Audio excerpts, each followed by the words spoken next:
فمهل الكافرين.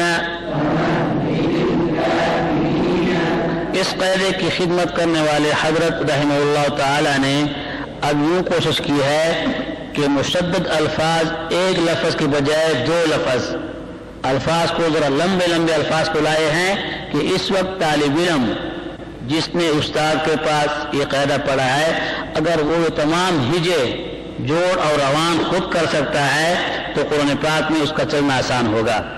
اگر الفاظ حروف نہیں پڑھ سکتا ہجے نہیں کر سکتا اس کا مطلب یہ ہے کہ پیچھے کے تمام سبق اسباق وہ کچے ہیں، استاد کی محنت بھی ضائع، طلباء کی بھی. اس لیے پہلے ایک لفظ تھا، اب فمہل الکافرین بڑا لفظ ہے. اب آگے تین لفظ کو ملاتے ہیں، بالخنس الجوار الکنس، تین لفظ کو جوڑ میں ہجے میں برابر کرنا. بالام زیر بل خانون پیش خنون زبرنا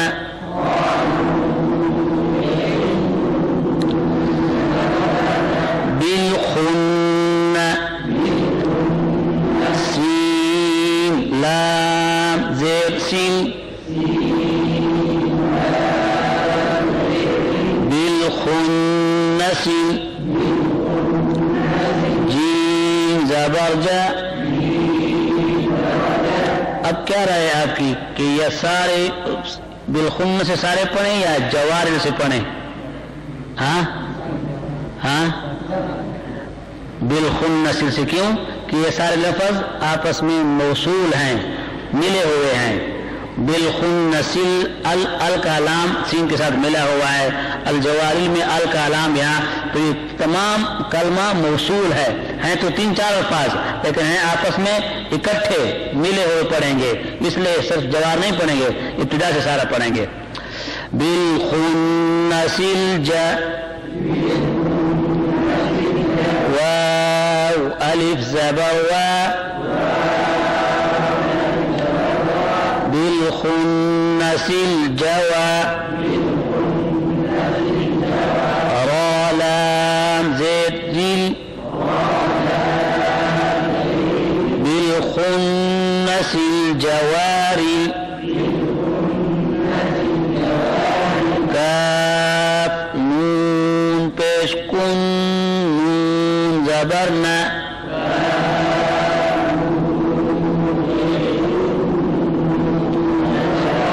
سین زیر سی بالخنس الجواری الکنسی.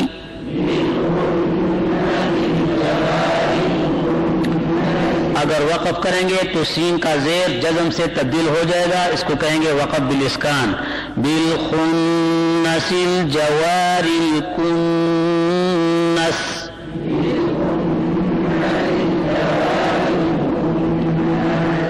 اهدنا الصراط المستقیم.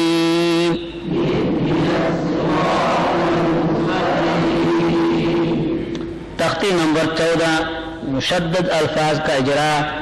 اب حضرت یہاں پر کچھ ایسے الفاظ لائے ہیں جو مشکل ہیں، کسی میں ادغام ناقص ہوا ہے، کسی میں ادغام مع الغنہ ہوا ہے، تو ایسے الفاظ لائے ہیں تاکہ مشکل الفاظ میں ہجے جوڑ اور روان طالب علم پڑھ سکیں. تو قرآن پاک میں یہی الفاظ جب آئیں گے تو آسانی ہوگی. میم را زبر مر واو پیش رو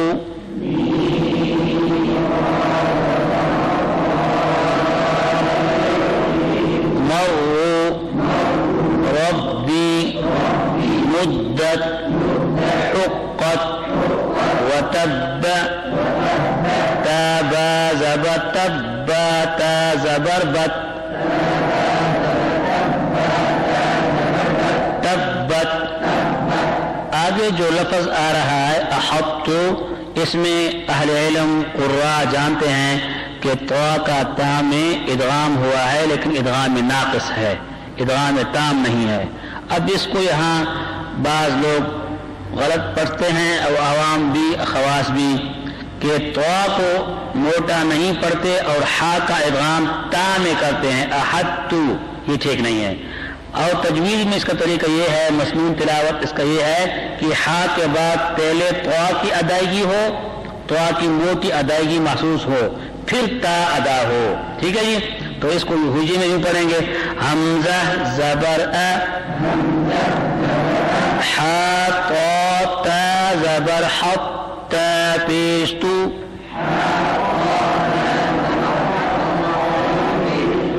اب احط جب پڑھتے ہیں تو احط ہا کے بعد پہلی موٹی آواز محسوس ہو، پھر تا کی باریک آواز ہو، یعنی یہاں طوا کا اطباق جو ہے استعلاء وہ ظاہر ہو، طوا کا استعلاء اطباق ظاہر ہو، پھر تا ہو.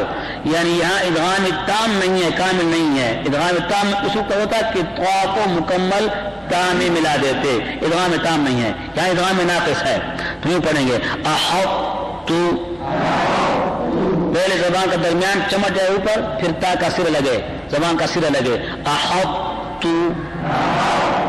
یہ طوا ہے، یہ زبان کا درمیان ہے، آپس میں دیکھ لیجیے درمیان ہے، یہاں لگ کے طوا، پھر تا میں یہاں زبان کا نو کا لگے گا، احط. اچھا جی. اسی طرح کے الفاظ ما فرطتم، ہاں جی، اور احط، یہ کچھ الفاظ ہیں یہ قرآن پاک میں، ما فرطتم لئن بسطت فرطت احط، یہ 4 الفاظ ہیں. اس میں ادغام ناقص ہے، اور طوا میں جو قلقلہ تھا وہ قلقلہ ختم ہو گیا، ادغام کی وجہ سے قلقلہ ختم ہو گیا، یہ قلقلہ نہیں ہوگا. تو لہذا یہ 4 الفاظ قرآن پاک میں آئے ہیں، احط، فرطت، ما فرطتم لئن بسطت. ان میں پہلے طوا کو ظاہر کرنا ہے، پھر تا کو. اب عام لوگ اس کو نہیں جانتے. میم پیش مو، سین میم زبر سم، میم 2 زبر مم،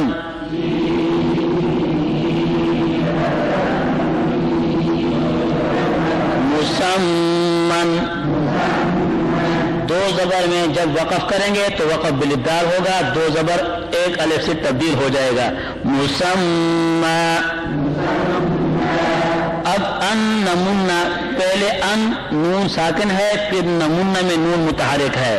کل آپ نے پڑھا نون کے قاعدے میں کہ ین میں نون ساکن کے بعد نون آ جائے تو پہلا نون دوسرے میں مل کر ادغام ہوگا، یہ ادغام تام ہے. حمزہ نون زبر ان، نون زبر نا،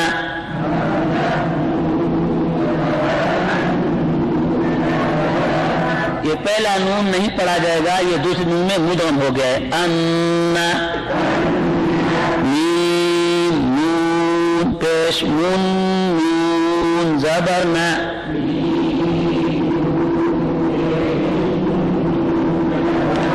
ان من والصبح والشمس، فا زبر فا، لام زبر طل، لام 2 پیش لون،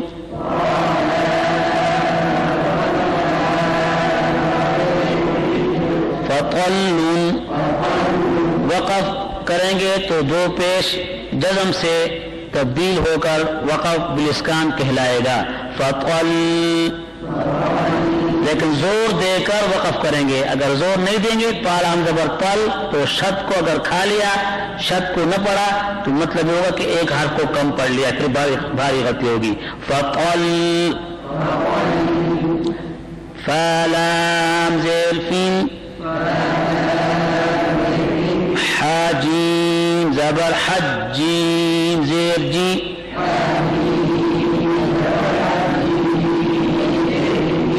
حج. علماء کرام جاتے ہیں کہ فی الحج، یہاں فی میں یا نہیں پڑھا جا رہا اور ال میں حمزہ نہیں پڑھا جا رہا، تو علماء کو قاعدہ معلوم ہوگا کہ یہ اجتماع ساکنین علی غیر حدہ، ایک ساکن ایک کلمہ کے آخر میں ہو، دوسرا ساکن دوسرے کلمے کے شروع میں ہو، اس کو کہتے ہیں اجتماع ساکنین علی غیر حدہ. ان کا پڑھنا مشکل ہے کہ دونوں ساکن پڑھیں، فی کا یا بھی پڑھیں اور لام بھی پڑھیں. تو اس میں 6 قاعدے ہیں.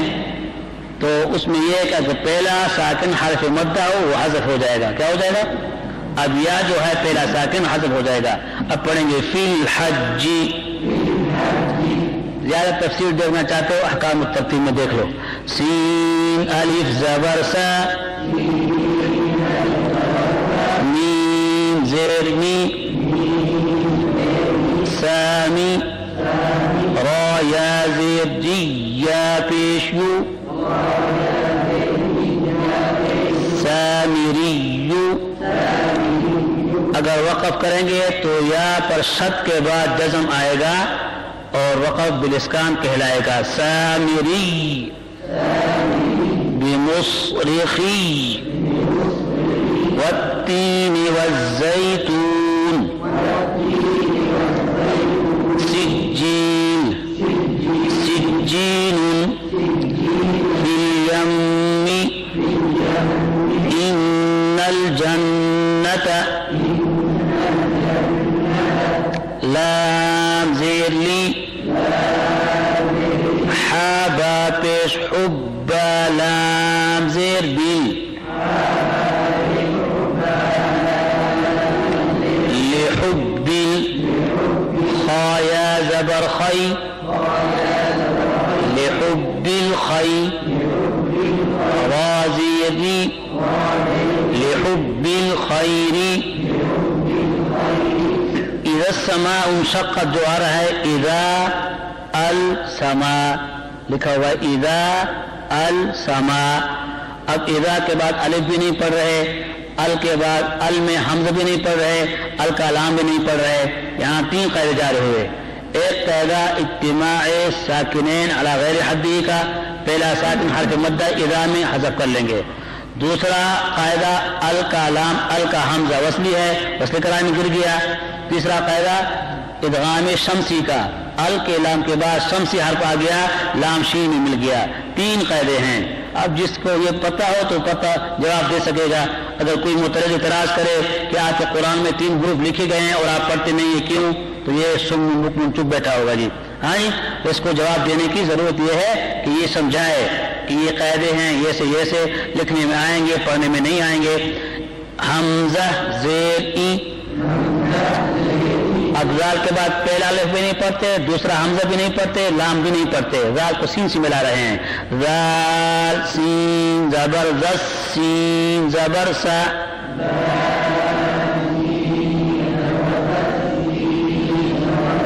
اذا السا میم الف مد زبر ما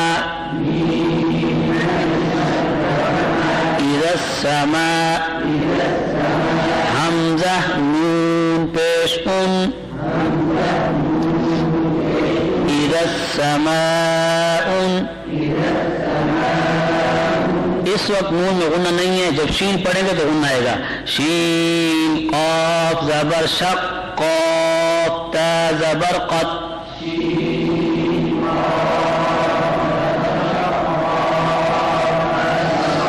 اذا السماء شقت. اسی طرح کے الفاظ حضرت ما الطارق النجم, اب پڑھتے کیسے ہیں, مت طارق النجم. ہاں جی, ماں کے بعد الف نہیں پڑھا جا رہا, حمزہ نہیں پڑھا جا رہا, لام نہیں پڑھا جا رہا. اس میں 3 قاعدے جاری ہیں بس. ما میم طا زبر مت طا الف زبر طا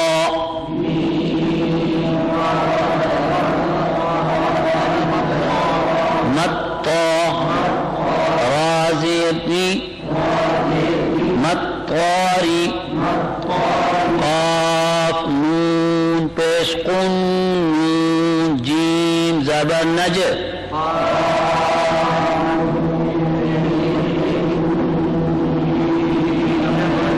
مت طارق النج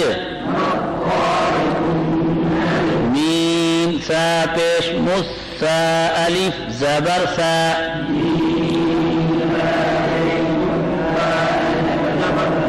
مت طارق النجم السا قاف زرقي مت طارق النجم الساقي با پیشبو مت طارق النجم الثاقب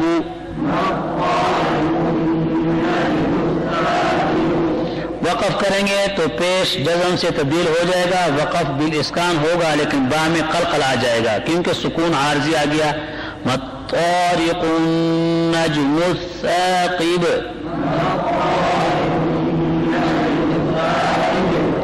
ہاں دیکھو ان تینوں الطارق، النجم، الثاقب، تینوں میں حمز التا ال، ہاں ال کے لام کے بعد تینوں میں ادغام شمسی کا قید جاری ہوا ہے. ال کے لام کے بعد تو آیا ہے، ال کے لام کے بعد نون آیا ہے، ال کے لام کے بعد سا آیا ہے. ابغ حجک وخف عقیمہ، حروف قمری میں سے کوئی نہیں آیا تو لہذا لام نہیں پڑھا جا رہا، لام کا ادغام ہوا ہے ادغام شمسی. میم نون زیر میم، شین را زبر شر را لام زیر ذل،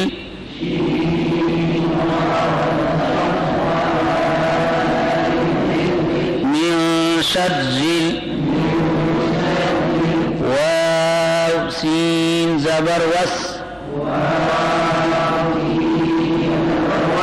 من شر الوس،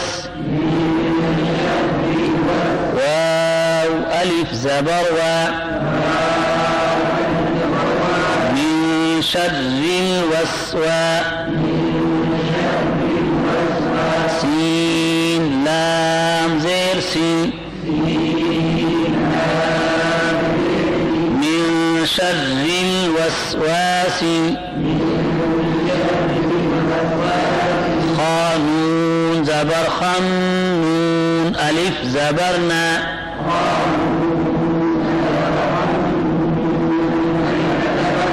من شر الوسواس الخناس،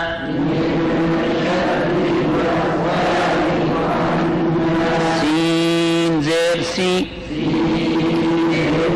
من شر الوسواس الخناس.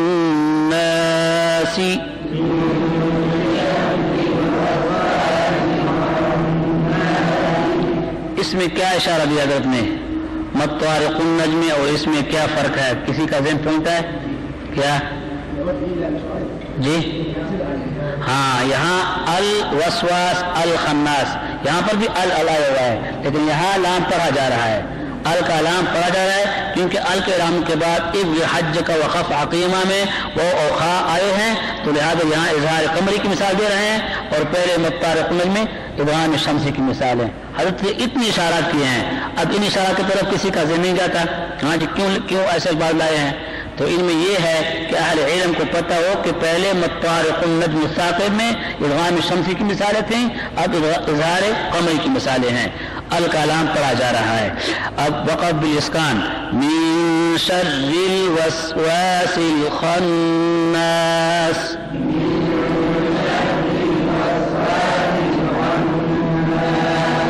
الحمدللہ. یہ ہو گیا آپ کے کتنی تختیں؟ 14 اور انشاءاللہ 15 16 کل پڑھیں گے. اب پڑھتے ہیں ہم دعوت اللہ کا آخری نمبر، اور یہاں پر بھی اسباق ختم ہو رہے ہیں، وہاں پر بھی ختم ہو رہے ہیں اللہ کے کرم سے. جو حضرات اچھا جی بیٹھ سکتے ہیں بیٹھ جائیں، ورنہ جو جاتے ہیں چلے جائیں. امتحان کل زور پڑھ لیا 5واں نمبر اخلاص. اب پڑھتے ہیں صفحہ نمبر 60 میں بحث، 60 میں پڑھتے ہیں 6واں نمبر دعوت التبلیغ. حضرت مولانا الیاس رحمہ اللہ تعالی نے ایسے آسان ترتیب سے اپنے تمام شاگردوں کو آسان سبق دیا. کلمہ، نماز، علم و ذکر، ہاں جی اکرام مسلم، اخلاص، دعوت و تبلیغ، یہ 6 باتیں ہیں. اگر یہ کسی کو یاد ہو جائیں تو انشاءاللہ ہر جگہ وہ دین کی خدمت کر سکے گا. اور بہت خلوص کے ساتھ، یہ الہامی باتیں ہیں، اللہ کی طرف سے ہیں، بہت ہی عجیب انداز میں. اس میں تقریباً دین کے تمام شعبے آ جاتے ہیں. تو اب ہے 6واں نمبر دعوت و تبلیغ. دعوت و تبلیغ کا مطلب یہ ہے کہ سارے انسانوں کے ساتھ خیر خواہی کرتے ہوئے ان کو اللہ کے دین کی دعوت دینا اور بندوں کا تعلق اللہ تعالیٰ سے جوڑنا. مولانا الیاس رحمۃ اللہ نے فرمایا کہ ہماری تبلیغ کا مقصد یہ ہے عام خیر خواہی، ہر کسی کے ساتھ خیر خواہی، اپنے نفس کی اصلاح اور تمام انسانیت کی خیر خواہی، یہ ان کے دل میں جذبہ تھا جی۔ تو یہ فرمایا اللہ تعالیٰ کے پورے دین کو نبی علیہ السلام کے طریقہ پر زندہ کرنا، اپنا اور دوسرے انسانوں کا عقیدہ، عمل، یقین قرآن و سنت کی روشنی میں صحیح کرنا، اس عام خیر خواہی کا نام ہے دعوت و تبلیغ۔ اللہ جل شانہ سب سے پہلے دعوت دین کا کام اپنے رسول کو حوالہ کیا، تاکہ پھر اس کی آپ صلی اللہ علیہ وسلم کی امت کو حوالہ کیا۔ کیا ہے وہ آیت؟ یا ایھا الرسول بلغ ما انزل الیک من ربک، یہ اللہ نے پہلے رسول کو کام حوالہ کیا، پھر امت کو کہتے ہیں کہ ومن احسن قولا اور قل ھذہ سبیلی ادعو الی اللہ۔ اللہ تعالیٰ فرماتے ہیں کہ آپ فرما دیجئے میرا راستہ تو یہی ہے کہ میں پوری بصیرت کے ساتھ اللہ تعالیٰ کی طرف دعوت دیتا ہوں، اور میرے تابعدار ساتھی بھی یہی کام کرتے ہیں۔ کون سی آیت ہے؟ قل ھذہ سبیلی ادعو الی اللہ علی بصیرۃ انا ومن اتبعنی، اس کا ترجمہ یہ ہے۔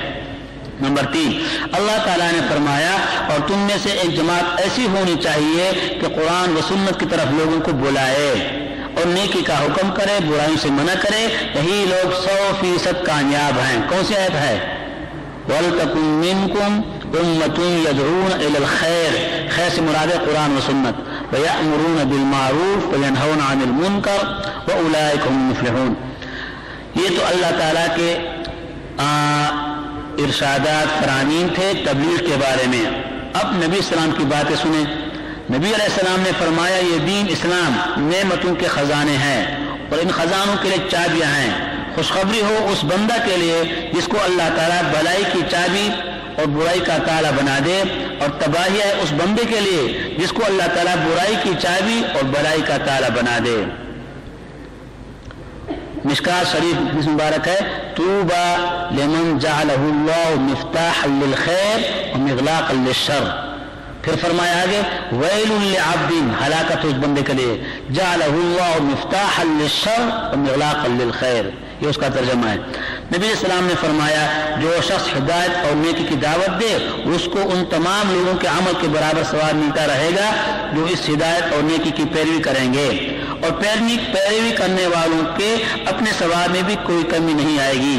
اور جو شخص برائی اور گمراہی کی دعوت دے اس کو ان سب کا گناہ ملے گا جو اس برائی کی پیروی کریں گے، اور اس کی وجہ سے ان پیروی کرنے والوں کے گناہوں میں بھی کوئی کمی نہیں آئے گی۔ حدیث مبارک سنا دوں، کس کا ترجمہ ہے؟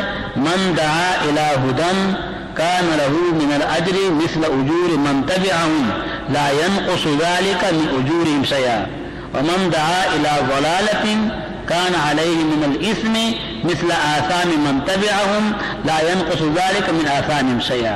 حدیث مبارک مکمل یہ ہے۔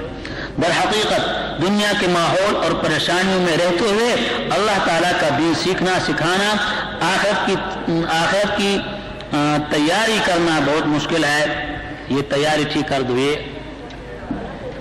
کمپیوٹر کی ہوتی ہے، اس لیے ضروری ہے کہ دنیا کے ماحول سے نکل کر اللہ کے راستے میں وقت لگائیں، اپنی اصلاح کریں، اپنے گھر کو دین سے آباد کرنے کی فکر کریں، اللہ کے بندوں کو اللہ سے ملانے کی کوشش کریں۔